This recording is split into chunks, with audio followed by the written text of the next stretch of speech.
Hi, it's Denise from Wonderland Boutique. Welcome to my channel. Today we are going to continue our hair bow lessons and we are going to learn how to make what I call a large basic hair bow. Let me show one for you. And this is what it looks like.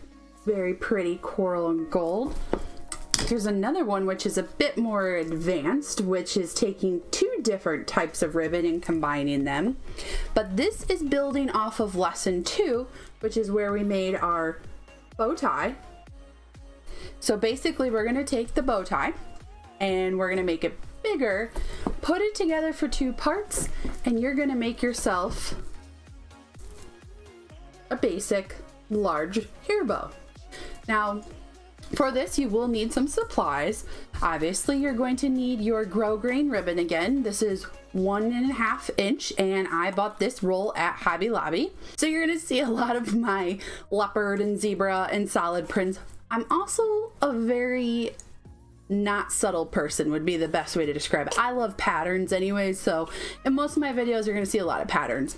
Then what you want to do is find a coordinating 3/8 inch grosgrain ribbon, or you can use glitter ribbon that matches this ribbon or accents it however you would like. For me, I'm going to combine it with the 3/8 inch grosgrain black ribbon. So I've got my 1.5 inch and my 3/8 inch.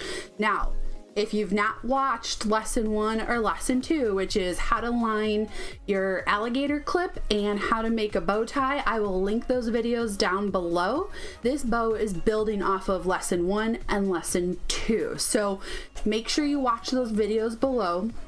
When we get done, I love to see your creations. So if you make a large basic hair bow, send me a picture, post on Facebook, tag me on Instagram. Just make sure you're following Wonderland Boutique on all of those outlets. And if you like this video at the end, be sure to give me a big thumbs up. And if you have any questions, be sure to comment below. So we have our ribbon covered. We're also going to need our handy dandy alligator clip, okay, unlined. You're going to need a pair of scissors. I have 2 sizes, doesn't matter which one you want. I prefer the larger scissors for the 1.5 inch and the smaller scissors for the 3/8, but it's just my preference, whatever floats your boat. You're going to need a lighter for fray checking. If you don't know what fray checking is, make sure you watch my other videos. And you're going to need your handy dandy hot glue gun. My old faithful will be joining us. So then what we'll do is I'll show you also, there's 2 different types of centers you could use for this. You could do the French knot, which is this little guy, if you see the difference. I'm just trying to show you all angles what he looks like. Or you can just do a basic. This is the same bow with a basic center. So it's up to you. As you get more advanced in your crafting and what you feel comfortable with, go for it. You're the maker. So let's go ahead, zoom in and get started so I can show you the steps. All right, I have our workstation all set up. Fail number 1, I forgot to tell you to include some device for measuring your ribbon. I am using seamstress ribbon. Well, seamstress tape, I should say. So in order to make this size of a bow, which is about 4 inches all in all, you're going to need 8 inches in length of 1.5 inch ribbon. So go ahead and measure out your 1.5 inch ribbon. You're going to need 2 pieces of it. Now, the end on this is a little uneven, so I'm going to go ahead and trim that up. To start, because we don't want to start with rough edges, we want to start with nice smooth edges. So like I said, measure out 2 pieces of 8 inches. Try to get it as close as possible since you are making a bow roughly the same size. What you could do is measure that out again against your ruler, or you can measure it up against the first piece you just cut since they are the same size. Voila! Now you have 2 pieces of 8 inches of 1.5 inch ribbon. A tip for me, when you have all this loose ribbon, what I like to do to seal it back up and to keep it organized, since I have so many rolls, I just wind it back up and then I take a safe, you can take a pin, a sewing pin, whatever, and you just stick it in the spool of ribbon, and it keeps it nice and tight and organized so it doesn't unravel. So I'm going to set that off to the side. Okay, next step. You need to Fray check all your ends, both ends on both pieces. So if you don't know how to Fray check, make sure you watch video number 1 and video number 2, which I will have linked down below for you. The importance of Fray checking is so that your ribbon does not unravel, and you do not want your ribbon unraveling. It is not cute to see that. So like we did with our bow tie, so we're building off of our bow tie is what we're doing. You're going to find the center of each 8-inch ribbon. So I fold it in half, and then I make a tight crease with my fingernail to identify that middle. And then you have that crease right there. That's where you're going to put your ribbon, your hot glue across the middle. And then you're gonna take it end to end and fold it in halfways from both sides and put it right on that glue line. Now I just need a little more glue. Crap. Just got some on my table. I don't know if that's gonna come off. Awesome. Okay. So push that down. Now, here's the deal. You can continue to work with this piece, or if you want to jump to this piece, you can jump to this piece, whatever your preference is. I'm going to go ahead and do both.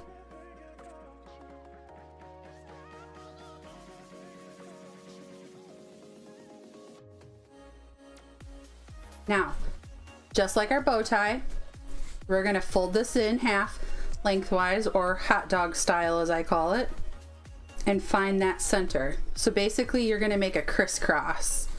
Like you've already got your center, now you're making a center hot dog style, right? Okay. So I've got my center. I'm going to go ahead and put a glue dot right there. So I want to go ahead and sure up that center. Okay. Apply pressure. Your bow should look like this. All right, now I'm gonna take my hot glue gun on the front, put a dab of glue here, and put a dab of glue here. Okay, there's my glue. I'm gonna take this side and fold it up to the middle and glue it directly to that middle and go ahead and pinch it. Apply some pressure. You're not gonna break anything. And then same thing on this side. Glue, fold it up to the center, push it in. Okay, you can fluff out your sides now.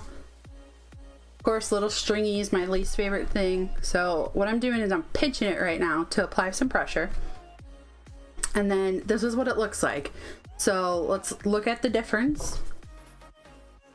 There isn't, it's just bigger. So now we're gonna do that same process with the second piece.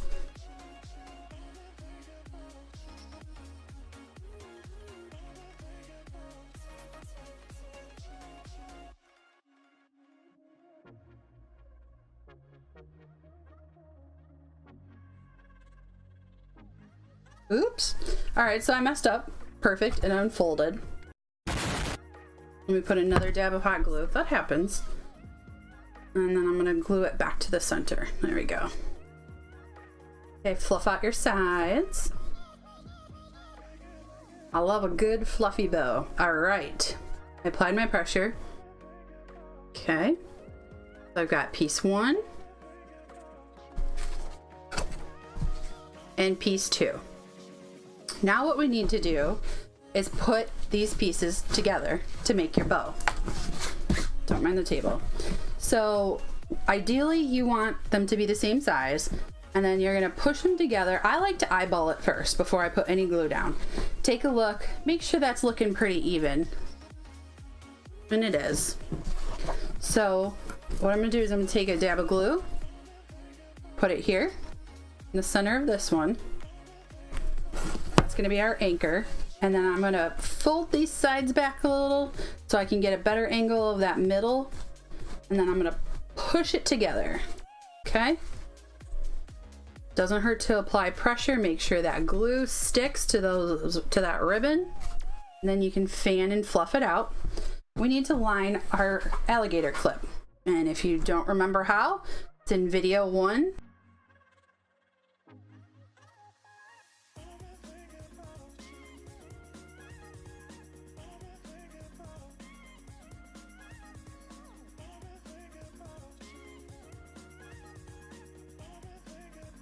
All right, now that we have our lined alligator clip, partially lined, it's time to apply it to our bow. So here's the front of our bow, and we're gonna work on the back. So, stringy, see? This part right here, you're gonna run glue right down the middle. Now you can be generous with your glue, but just don't overdo it, because if you put too much, it could seep to the front and then it's gonna look really trashy.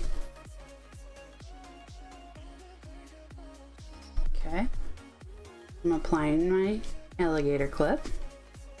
A little pressure, okay. All right, now we can either do a French knot center to finish her off, or we can do the plain basic one. I'm just gonna do plain basic for this one. I might do how to do a French knot in another video. So, Fray Check, as always. Now I start my centerpiece in the back, put down my line of glue,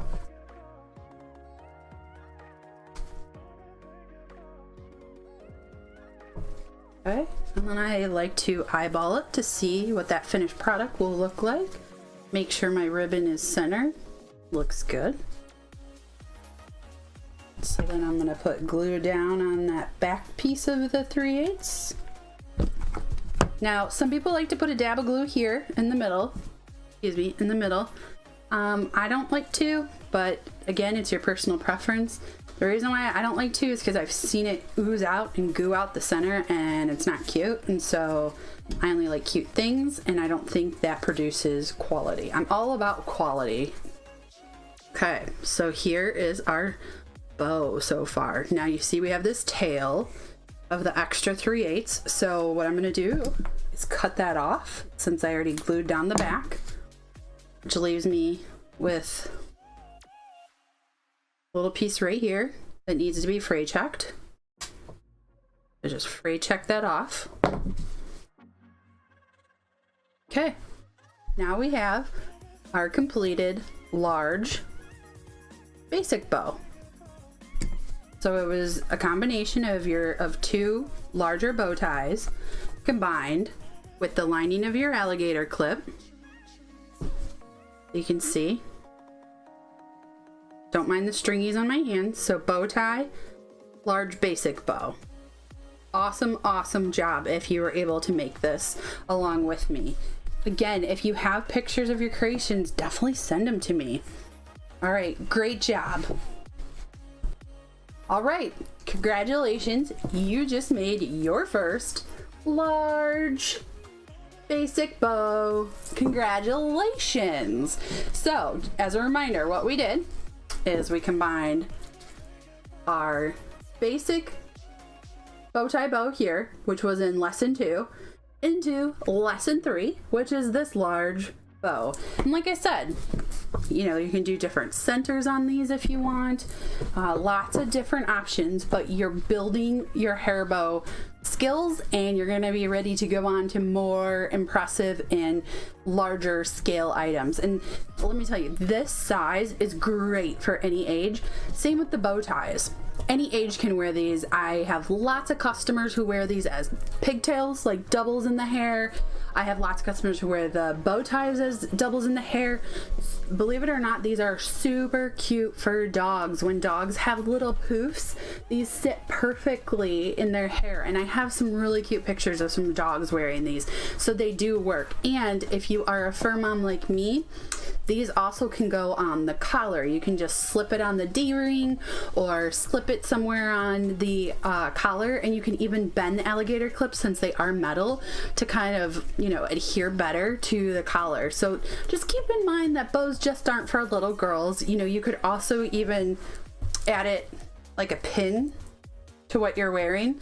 Obviously this does not match and go together, but just keep your options open. You may say, oh, I'm not a bow person, but you know what? There's lots of different uses for bows. I would love to see what you have made after watching this video. You can definitely tag me on Instagram. It's at Wonderland_Bowtique, Bowtique. Facebook.com/I Love Wonderland Boutique. Definitely leave me a comment below if you have questions, or let's say you run into a snag on something. Definitely let me know. I'm here to help. I started out very basic as myself and have had to learn a lot along the way. So if I can share any of my knowledge, I am more than happy to. So make sure you give this a thumbs up, subscribe so that you get alerts anytime we have new videos that post up. I appreciate your time today. It's Denise again from Wonderland Boutique, and I look forward to seeing you again real soon. Thank you.